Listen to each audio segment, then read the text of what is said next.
CRI TV, la télévision du peuple.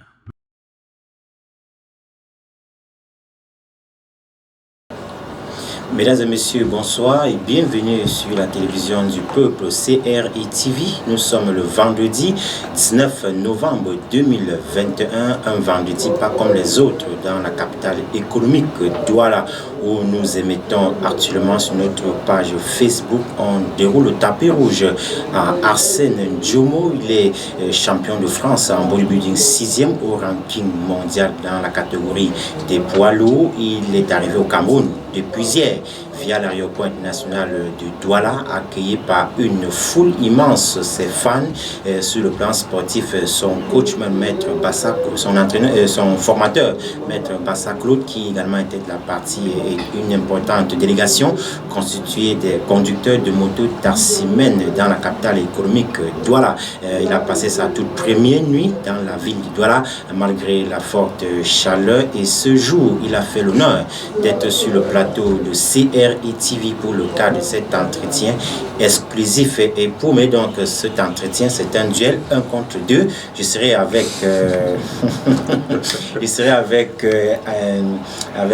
mon confrère qu'on ne présente plus, Alphonse Queen. Bon après-midi.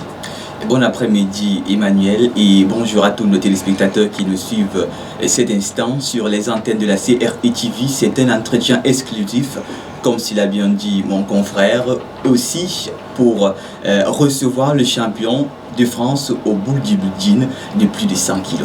Voilà, plus de catégorie de poids lourds, il faut préciser. Arsène Djomo, bonjour et bienvenue. Bonjour, merci à vous de m'avoir invité sur votre plateau. Comment vous vous sentez déjà dans ce studio? À l'aise, très bien, bien accueilli, bonne ambiance, c'est propre. Voilà, vous êtes au Cameroun depuis hier, 18h-20h, s'il faut le dire ainsi, avec le protocole qui a suivi depuis votre arrivée à l'aéroport international de Douala, et vous avez passé votre première nuit dans la capitale économique. Dites-nous déjà comment vous avez été accueilli à l'aéroport dès votre descente. Le mot chaleureux est faible, beaucoup d'amour, des personnes connues et inconnues, un soutien total du peuple camerounais, des citoyens lambda venant soutenir un enfant du pays qui est parti depuis plus de 23 ans et qui revient avec quelques titres, un parcours intéressant au niveau national, français, international. C'était beaucoup d'amour et beaucoup de chaleur humaine. Jusqu'ici, votre séjour se passe bien? Excellent jusqu'ici. Ça va bien. Nous sommes vendredi 19 novembre 2021. Est-ce que votre matinée, comment elle a été consacrée? Mais cette matinée est une matinée très chargée. Donc tout à l'heure j'étais à Africa Security. J'ai été reçu par le patron et son fils, donc ce Turpin et ce Thibaut. C'est un honneur pour moi de pouvoir rencontrer les hommes de cette rampe dans le domaine de la sécurité, étant donné que j'ai aussi un parcours à la fois aussi divers que varié. Il faut savoir qu'en parallèle je suis gradé. Donc je suis gradé de la police nationale française, je suis chef de brigade, donc je gère des hommes, je gère des troupes. Et Africa Security, c'est le domaine de la sécurité privée, même si moi c'est dans la sécurité publique. J'ai un parcours dans le sport de combat, donc pour brosser mon parcours, je commence les arts martiaux au Cameroun, initié très tôt par Maître Bassa Claude. Et par la suite, je suis arrivé en France, où j'ai poussé le taekwondo pendant 12 ans. Et pendant 10 ans, j'ai fait la boxe thaï, kickboxing, sanda avant d'arriver au culturisme en 2013-2014. Donc rencontré le patron d'Africa Security qui m'a promis de se revoir en privé pour parler des projets que j'ai et qui va me proposer éventuellement aussi pour pouvoir voir comment je peux ramener au Cameroun à la fois mon expertise sur le plan sportif, arts martiaux et athlétique et nutritionnel aussi, et la préparation sans doute de ces troupes commando. Voilà. Alors aujourd'hui, vous avez pratiqué le karaté, le kobudo, le MMA aussi, le bodybuilding, oui. Le krav maga. Tout à fait. Comment vous faites pour concilier toutes ces disciplines martiales? Très bonne question. Pas de discipline martiale, mais j'ai beaucoup de discipline déjà. Je suis quelqu'un de très autodiscipliné, très rigoureux dans ce que je fais, une organisation millimétrée de mes journées. Mais ça demande beaucoup d'énergie, beaucoup d'engagement. On dit qu'il va aller loin, ménage sa monture. Je ménage au mieux ma monture, mais je ne dors pas. Ne pas dormir, c'est ne pas dormir, ça veut dire que lorsqu'on a un objectif, lorsqu'on est déterminé, lorsqu'on croit en ce qu'on fait, lorsqu'on croit en ses rêves, mais plus que ses rêves, il faut d'abord croire en soi. Et lorsqu'on croit en soi, on peut réaliser des rêves. Donc à chaque fois, je me suis organisé. Malgré toutes les adversités que j'ai pu rencontrer, j'ai beaucoup de difficultés, j'ai rencontré. J'ai déjà même perdu le cap de mes ambitions. Donc le maître mot, c'est organisation, rigueur, détermination. Vous avez participé en 2019 à Barcelone, Oui. un combat, une compétition. Parlez-nous un peu de cette compétition à l'issue de laquelle vous êtes sorti champion. En fait, c'était l'Arnold Classic, donc qui était un tournoi international, qui est le plus gros tournoi international de bodybuilding organisé par Arnold Schwarzenegger. Ce n'est pas un championnat du monde, c'est un peu comme au tennis, vous avez les masters et les grands prix. Donc on est chez les masters en fait. Donc je me suis préparé ardemment, durement, dans une catégorie qui est moindre que celle où je suis aujourd'hui, puisque j'ai tiré à moins de 95 kg. Et j'ai quelques capacités de pouvoir monter de catégorie et descendre. Donc c'est une compétition, ma première grande compétition internationale, où on affronte les meilleurs de ce monde. Donc dans le bodybuilding, il y a une trentaine à 40 nations qui sont représentées en général. C'était la première grande sensation internationale. Aujourd'hui, vous êtes dans la police française. Bien sûr. Votre couleur de peau n'a pas influencé lors de votre recrutement. On parle d'abord de la couleur de la peau, avant de parler de votre physique. Bien sûr. Non, à ce niveau, il n'y a pas de discrimination. Mais moi, je me fixe toujours un objectif. Quand je dis, lorsque le repas il est bon, peu importe la nationalité, peu importe le pays, on mangera. La bouffe asiatique, elle est consommée à travers le monde. Quand c'est bon, on prend. C'était bon, les Français ont pris. Donc voilà, donc je me suis présenté en toute humilité au concours. Un concours, il y avait 22 500 candidats pour 480 places. Il était 80e national, donc ce qui fait qu'en fait je me suis battu pour y rentrer. Et par la suite, j'ai fait mes preuves. J'ai encore beaucoup à prouver, beaucoup encore à montrer. Non, là, à ce niveau, il n'y a pas de discrimination. La discrimination aussi dans la tête, parce que ce qui pose problème aux Africains, aux Noirs, aux personnes maghrébines et personnes de couleur qui sont à l'étranger, c'est que dans leur cerveau, il y a ce qu'on appelle une chaîne psychologique. Ils s'enchaînent. L'esclavage est terminé en fait. Lorsqu'on a des chaînes psychologiques, qu'est-ce qui se passe? On ne croit pas en soi, on croit que ce n'est pas fait pour soi. La seule façon de savoir, c'est d'essayer. Et ceux qui n'essayent pas, le seul combat que tu perds, c'est celui que tu ne fais pas. Aujourd'hui, vous êtes champion de France en bodybuilding, 6e au ranking mondial. Ouais. Qu'est-ce que ça vous fait déjà? Un Camerounais, un natif de Bangwa dans le lit? C'est à chaque fois des moments particuliers parce que à chaque fois qu'on monte sur scène, il y a toujours cette sensation qu'on n'est pas seul, qu'on n'accompagnait pas les ancêtres, qu'on n'accompagnait pas le Cameroun. Je suis français, je suis d'origine camerounaise, mais pour moi j'ai la double culture à l'heure d'aujourd'hui. La France m'a accueilli, la France aussi a fait une partie de ce que je suis, parce qu'il ne faut pas oublier que je suis arrivé très jeune en France, dans un pays que je ne connaissais pas.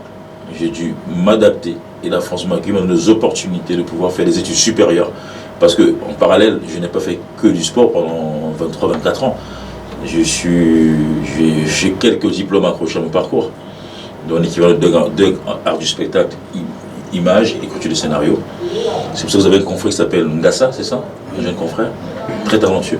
J'ai pu regarder sa qualité rédactionnelle. J'ai regardé ça avec ma vision de quelqu'un qui a travaillé aussi dans la communication. J'ai aussi eu un BTS en assurance, un BTS technico-commercial et l'équivalent de maîtrise en assurance. Donc j'ai quelques diplômes. Donc en fait, les études ne m'ont pas empêché de faire des études supérieures. Le sport ne m'a pas empêché de faire des études supérieures.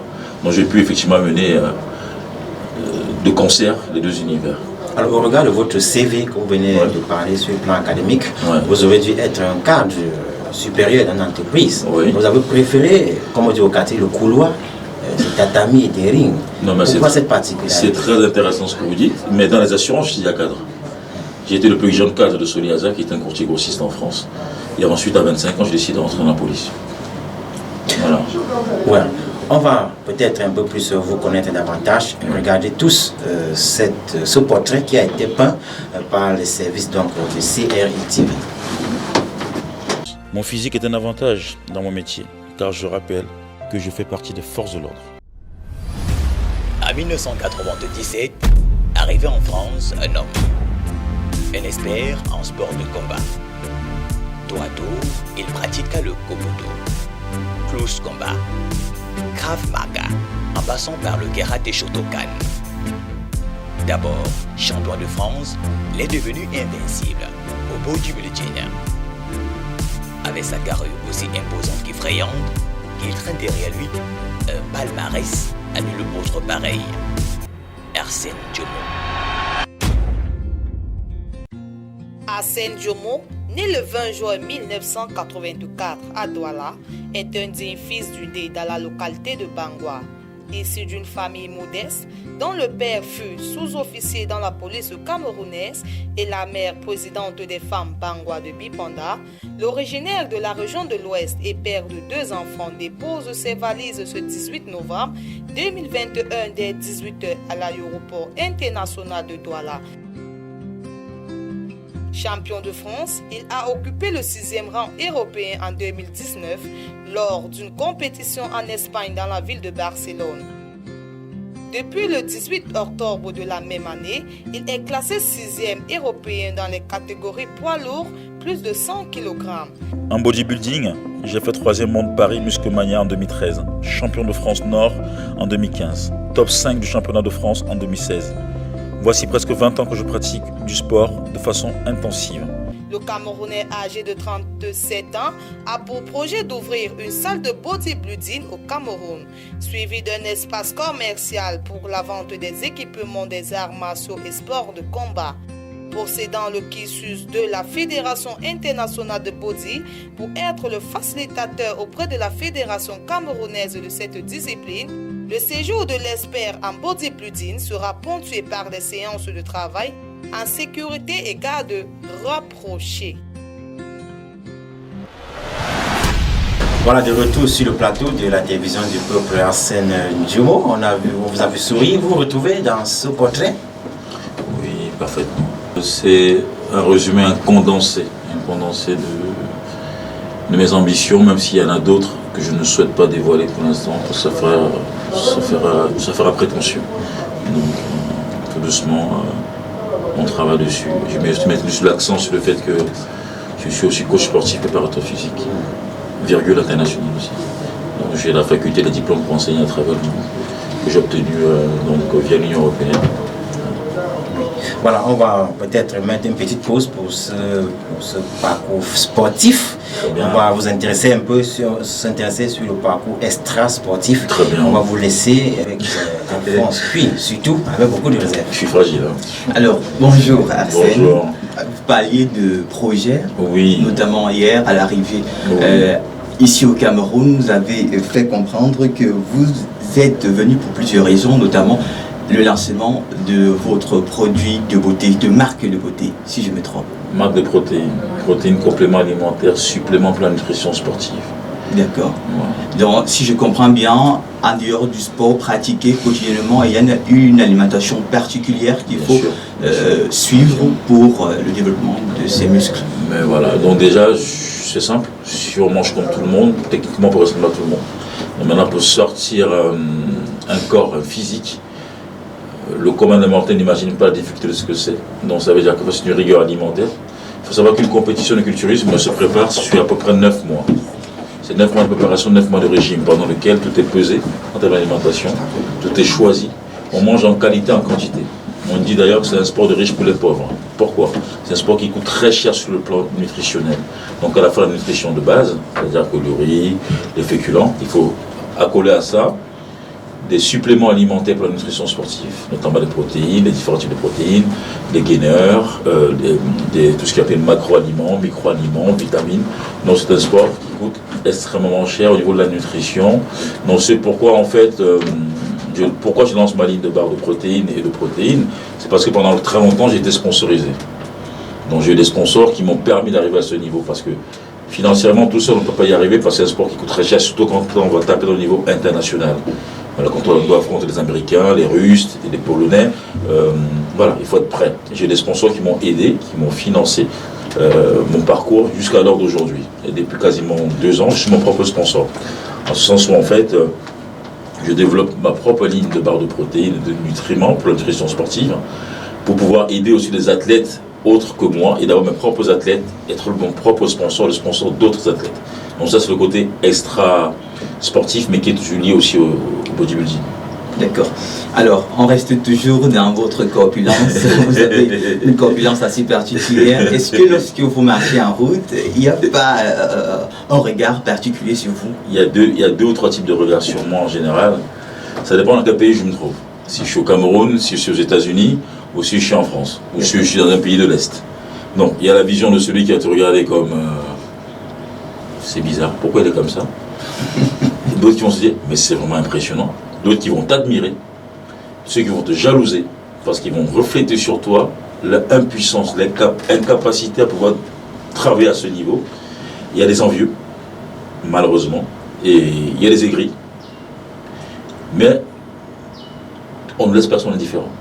Quelqu'un aura toujours un avis sur vous, que ce soit positif ou négatif. Donc on ne laisse personne indifférent avec ce fils. Alors, on a fait un regard sur votre page Facebook. On a vu une vidéo où vous vous entraînez, mais vers la fin, on remarque quelques prises de photos du type mannequin. Est-ce que vous avez été auparavant modèle photo? T'es dangereux, toi. Elle fait travail d'enquête, elle fait travail policier. Oui, investigation. Mais il faut savoir qu'à la base, quand je commence à sculpter mon corps, sans être bodybuilder professionnel, je suis déjà modèle. Je suis modèle sport, c'est-à-dire qu'en fait, je pose que des photographes pour les grandes marques en France. À ce moment, je suis à 90-93 kilos. Mais très sec toute l'année, c'est un profil qui intéresse les marques. Donc j'étais modèle pendant très longtemps, pendant presque 10 ans. Et quand je suis passé sous contrat avec mes sponsors, j'étais exclusivement mannequin, entre guillemets, pour ces sponsors-là. Oui, je suis modèle. Est-ce que vous ne regrettez pas ce changement brusque de carrière parfois? Non, puisque ça va de pair, puisque je reste toujours modèle, mais pour une marque. Donc on reste toujours modèle puisqu'on est sponsorisé. Donc on est légéré d'une marque, que ce soit de vêtements, de compléments alimentaires. Donc on reste toujours dans la même lignée. Oui, et je comprends ce que vous voulez dire. Vous voulez dire que est-ce que je n'aurais pas pu faire uniquement ça? Oui. Non, faire uniquement ça, c'est pas moi. Ce qui fait mon entièreté de personne, c'est la capacité d'avoir plusieurs activités, comme être policier, être coach sportif, être père, être préparateur physique, être modèle. J'ai besoin de tout ça pour me sentir en vie. Que pense votre petit ami de cette transformation? Parce que c'est quand même une carrure assez imposante et qui questionne beaucoup de personnes. Il gratte. Non mais il est beau. Non mais la personne avec qui je partage ma vie m'accompagne dans cette transformation. Parce qu'il faut savoir que ça peut créer aussi de la jalousie. Parce qu'il faut savoir qu'il y a des standards de beauté. Il faut savoir que l'Européen, l'Africain n'ont pas le même standard de beauté. Pourquoi je dis ça? Quand on est avec une femme, en général, on peut correspondre à un standard de beauté. Mais sauf qu'en fait, on attire aussi le regard. Parce que la transformation physique, effectivement, elle est impressionnante, entre guillemets. Donc on attire les femmes qu'on peut attirer aussi les hommes. Donc ce qui fait qu'en fait, à chaque fois, la personne se retrouvait soit jalouse, soit protectrice, et malgré le fait qu'elle m'accompagne. Voilà. Non, on retient que votre transformation physique, c'est votre charme. Bah, moi, je sais pas si c'est partie de mon charme, si j'ai du charme, mais je sais que ça fait partie de mes qualités. D'accord. Mes qualités. Peut-être avant de partir, Alphonse, je voudrais juste que Hassan Djomo, parce qu'il a une exclusivité, nous permet de lui poser la question de savoir qu'est-ce qu'il pense de la promotion de cette discipline bodybuilding au Cameroun, parce que c'est une discipline sportive qui n'est pas trop connue au Cameroun. Il a fallu voir Francis Ngannou être le champion de l'UFC pour qu'on commence à parler du MMA véritablement au Cameroun. Elle tombe à pic votre question. Si elle n'avait pas été posée, je me serais dit, c'est journaliste, je vois que vous maîtrisez. Et effectivement, c'est une question qui est essentielle, qui fait dans le prisme, ça fait partie du prisme de mon action. Le bodybuilding en France, au Cameroun, est très amateur. Et sans prétention aucune, il y a une fédération camerounaise qui fait le travail, qui fait son job, pas du contraire. Il y a des Camerounais qui partent d'ici qui ont fait d'autres succès à l'étranger. Mais moi, je vais juste apporter mon humble contribution à structurer vraiment, aider à mon niveau, le bodybuilding en fait, en France, au Cameroun et en France. Il faut comprendre que le bodybuilding, ce que les gens ne comprennent pas, c'est un mot qui est parfois du mal à le prononcer, on ne comprend pas. C'est le culturisme. Dans le culturisme, il y a le culte du corps, le culte du physique. Donc, ça veut dire que pour développer un corps, il faut une préparation physique, donc adaptée. Il y a le thème qu'on appelle la musculation. Il faut savoir que la musculation, c'est un terme générique. Le boxeur fait de la musculation. Le catcheur fait de la musculation. Le sprinter fait de la musculation. Le tennisman fait de la musculation. Francis Ngannou fait de la musculation. Mais tous ces gens ne sont pas des bodybuilders. Parce que le bodybuilding, c'est une discipline qui va demander une rigueur, un style de vie, une alimentation bien particulière, une façon de dormir, une façon de s'entraîner, une façon de concevoir une journée sur 24 heures. Et cette expertise, elle existe au Cameroun, mais elle n'est pas encore assez poussée. J'ai eu mal au cœur, sincèrement mal au cœur, au championnat du monde. Il y a 2 semaines, il n'y avait aucun athlète camerounais. Aucun. Aucun, zéro. Il n'y a pas de Cameroun au championnat du monde depuis Tunis. Il y avait 3 nations africaines. Du moins, c'est que j'ai pu voir. J'ai vu le Niger, j'ai vu le Cap-Vert, j'ai vu l'Égypte. Un pays de plus de 50 pays. L'Afrique, un continent de plus de 50 pays. Au championnat du monde, le parallèle il est simple.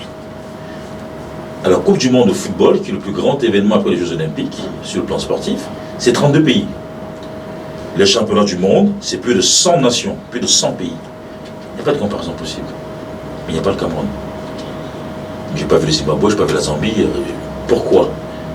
J'ai discuté avec la fédération nigériane, le vice-président M. Soye, qui est le vice-président IFBB du Nigeria et qui est vice-président du culturisme en Afrique, qui m'explique que mes intentions sont nobles. Quand je lui dis, ce n'est pas normal ce qui se produit. C'est pas normal que je vois les Iraniens arriver à une délégation de 100 personnes, je vois la Corée avec 150 personnes, la France à peu près 80 personnes, et le Cameroun 0, l'Afrique quasiment rien. Les Africains n'existent pas, on n'est pas des humains. Qu'est-ce qui se passe au niveau africain? Ça veut dire qu'il y a un problème qui est structurel et systémique. Ça veut dire qu'en fait, c'est soit un manque d'ambition, soit un manque de structure. Et nous, la diaspora, aujourd'hui, on a un rôle, on a une mission qui nous dépasse, nous, en fait. Pour les générations d'aujourd'hui et les générations d'après. Je ne pense pas à Arsène Jomo quand je viens au Cameroun pour parler du culturisme bodybuilding. Oui, je viens pour aider, apporter ma pierre à l'édifice. Je sais que je peux apporter. Je demande qu'à rencontrer les autorités camerounaises qui sont dans ce sport-là, en toute humilité, que ce soit sous forme de mécénat ou de conseil, technique d'ailleurs, je peux beaucoup apporter aussi. Donc, c'est un sport qui est méconnu et pourtant c'est la mère de tous les sports. Il faut savoir que dans la Grèce antique, ça se pratiquait. Quand on voit les poses de bodybuilding, les poses qu'on fait sur scène, c'est des poses des statuettes grecques. Des statues grecques, comme les grands dieux, Poséidon, Zeus. Mais il faut savoir que c'est un sport qui est noble. Et c'est un sport qui est admiré à travers le monde. Il faut savoir que les bodybuilders dans les pays arabes, c'est des dieux vivants. En Égypte, c'est des dieux vivants. Ils sont plus célèbres que les footballeurs. Plus que les footballeurs, puisqu'ils sont suivis sur le plan étatique. C'est l'État qui les suit. Ils ont un salaire, on ne nourrit pas l'État. C'est-à-dire qu'ils sont même plus avancés que la France au niveau structurel, c'est-à-dire que le suivi de ces athlètes individuels. Parce que là-bas, c'est des vrais métiers. En France, des bodybuilders professionnels, il n'y en a pas beaucoup. C'est beaucoup les amateurs qui ont un niveau professionnel. Et au Cameroun, vu la racine génétique que les Camerounais ont, ça c'est vraiment dommage, je trouve dommage qu'on n'aille pas beaucoup plus loin. Il y a des athlètes camerounais dans le bodybuilding qui font des super scores, des super classements. Mais je pense que c'est un sport qui est méconnu. Et pourtant, le Cameroun, comment dirais-je, c'est l'une des réserves naturelles du Cameroun. Alors, il n'y a pas que la bauxite, il n'y a pas que le pétrole au Cameroun. Je vous dis, il y a une matière humaine au Cameroun qui est extraordinaire. Il faut savoir que le Camerounais est doué par nature. Quand on voit actuellement les champions de judo en France, les filles, c'est quasiment toutes des Camerounaises, que ce soit Gévry Zemané, que ce soit Diko, c'est que des Camerounaises en fait. C'est impressionnant. C'est-à-dire que sur les 4 champions français, il y a 3 Camerounaises d'origine. Et Diko, il faut savoir qu'elle a pris le judo, elle était championne d'Europe. Junior, elle n'avait même pas la ceinture marron. C'est-à-dire qu'il y a la folie du talent. Et des viviers, des Ganou, des Arsène Jomo, il y en a plein au Cameroun. Des Carlos Takam aussi. Carlos Takam. Il y en a plein au Cameroun. Il y en a plein. Il suffit de marcher et de regarder. Et quand je discute avec la Fédération du Nigeria, vous vous rendez compte que la Fédération du Nigeria me propose d'être, je ne vais pas tout dire, mais d'être le représentant exclusif du principal magazine. On a l'exclusivité. Voilà. Et le principal magazine de bodybuilding, de fitness du Nigeria, c'est 200 millions d'habitants, le Nigeria. Je vais le correspondant exclusif, je vais faire la page d'actualité bientôt. Je communiquerai les informations s'il le faut à votre chaîne. Et c'est le Nigeria qui vient me chercher. Est-ce que c'est normal ça? Non. Voilà, parlons des autorités camerounaises. Le chef de l'État avait dit pas de sport mineur ni de sport majeur, encore moins de sport réservé. Est-ce que vous comptez rencontrer les autorités, notamment le ministère des Sports, la tutelle technique au Cameroun, pour justement mettre sur pied votre projet que vous comptez accompagner le bodybuilding au Cameroun? J'espère bien. Je travaille dans ce sens-là pour rencontrer les autorités camerounaises qui sont liées au sport, de manière globale. Vous savez qu'un bodybuilder, vu mes diplômes et mes compétences, je peux faire la préparation physique d'un footballeur, d'un boxeur en fait. En ce moment, je vous parle, je prépare Olivier James, qui est le champion de Belgique des mi-lourds. Je le prépare pour une ceinture européenne. Pourquoi je ne pourrais pas préparer un champion camerounais de boxe, de judo, de karaté?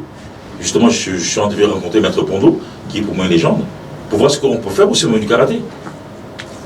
Arsène Jomo n'est pas qu'un bodybuilder. Arsène Jomo, c'est d'avoir un athlète. Un athlète qui a un parcours qui est vaste, qui part des sports de combat, du culturisme aujourd'hui, qui passe par la préparation physique. Donc, c'est-à-dire que mon apport dépasse le bodybuilding en fait. Donc, je vais justement rencontrer ces autorités camerounaises, si possible, pour, en toute humilité, proposer ce que je peux faire, moi, à mon niveau, et de faire jouer, entre guillemets, mes réseaux en Occident, et de faire venir ici des experts pour pouvoir aider le bodybuilding camerounais, et surtout de l'Afrique, tout court, parce que c'est très ambitieux ce que je dis, c'est surtout pas prétentieux. Le Nigeria à côté, c'est 200 millions d'habitants, c'est 20% du PIB africain, c'est la première nation africaine en termes d'économie. Donc, je vais aller travailler pour le Nigeria, je vais aller conseiller le Nigeria. En toute humilité, je ne sais pas. Mais voilà, ce que je veux dire, c'est qu'on peut faire des choses au Cameroun et que j'espère en toute humilité rencontrer les autorités camerounaises du sport de manière globale et du culturisme en particulier et tout autre sport. Voilà, on vous donne quelques noms parce qu'on soit déjà Maître Massa Claude. Ce nom vous dit quelque chose? Massa Claude? Oui.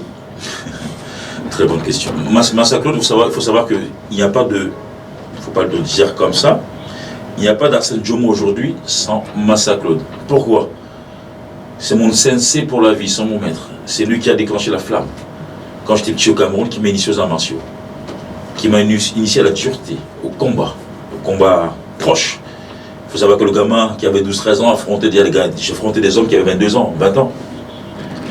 Dans des disciplines différentes. Je faisais du karaté, il me ramenait des gens qui faisaient du kung-fu, du kickboxing, de la savate. Et j'étais un gamin, il me ramenait des hommes déjà mûrs pour faire des combats, pour que je puisse dompter ma peur.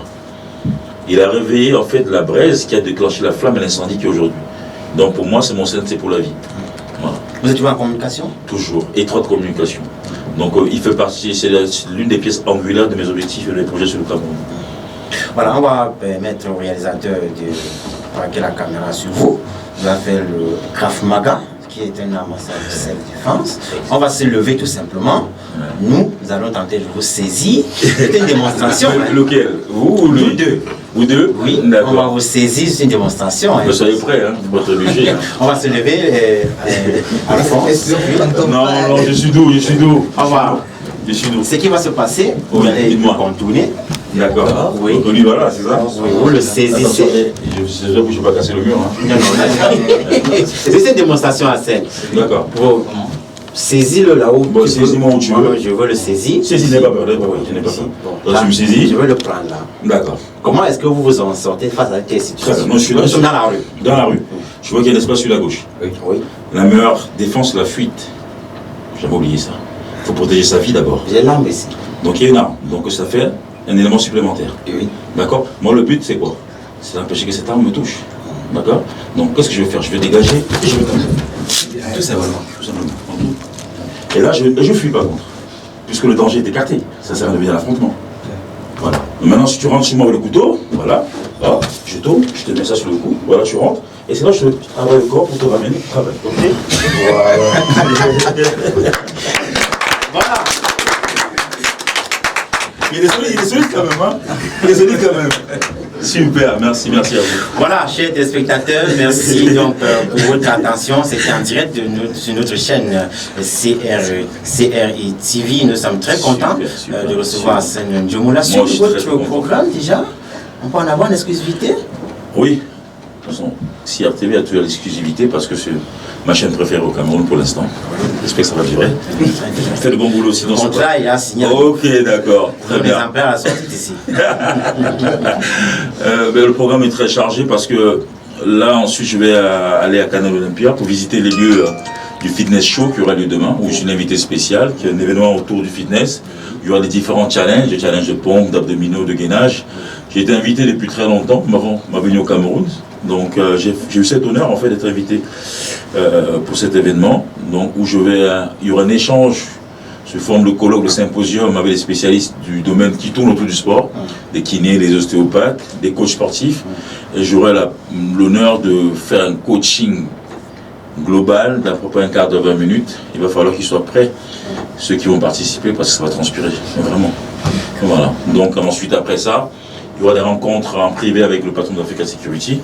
Il y a des chaînes concurrentes, dont je ne vais pas citer les noms parce que ce n'est pas la peine pour vous, qui aimeraient bien effectivement m'interviewer, sachant de l'exclusivité dans tous les cas.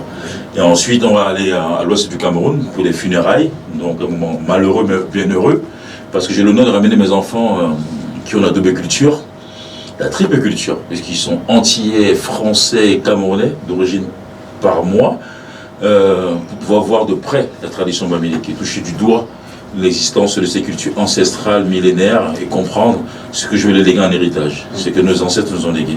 Donc ensuite, à ce retour, il y aura 2-3 petits trucs encore à faire sur Douala. Et voilà. Voilà, merci. On va peut-être sortir pour arracher votre souris. Il est 12h. Il y a du taro, le bongo chobi, le coquille, légumes. Vous mangez quoi? C'est pas pour servir. Pour répéter? Le taro, Ouais. sauce jaune, le bongo chobi, le coquille et les légumes sautés. Mais vous avez oublié un truc là-dedans, qui est mon plat préféré au Cameroun. Le contraire. Oh là là. Toi, tu mérites bien. Et toi aussi, hein. Le contraire, c'est mon plat préféré. Voilà, merci infiniment et bon séjour au Cameroun. Ok, merci à vous, merci de l'accueil, merci de votre professionnalisme. Franchement, ça fait plaisir. Merci. C'est bon, c'est ici comme un terme à cette interview exclusive sur la télévision du peuple. Nos programmes se poursuivent, mesdames et messieurs. CRI TV, la télévision du peuple.